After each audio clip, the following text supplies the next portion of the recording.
Ano yan? Ano yan? First place ako. First place ka sa quiz bee? Baka hiniram mo lamang. Oo. Sigurado ka? Tingnan mo. Patingin. Gold. First place. Oh, ba't ikaw ang nanalo? Talino ako. Ano? Matalino ka? Oo, totoo naman.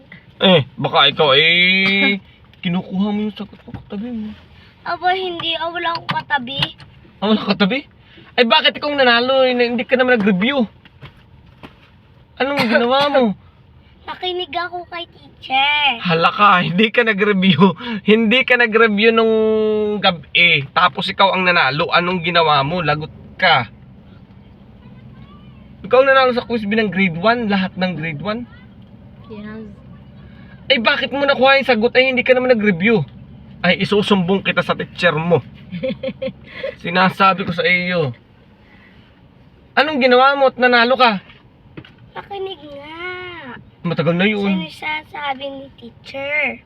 Oh, ay nako. Ay, anong ibig sabihin ay? Ano pinapakita mo sa akin yan? Ba't mo pinapakita sa akin? Kasi hindi ko naniniwala. Ano ko naniniwala? Ay, pag naniwala ako, ano ibig sabihin? Okay, naniniwala na ako. Congratulations, Pakis. Ngayon, anong ibig mo sabihin? Ha? Bilan mo akong prutas. Babilang ka na ng prutas. At may kapalit na nga agad. About ate. Kamusta ang iyong quiz bee? Ito, totoo ito. Patingin ng medal. Yan, medal ni Bibi.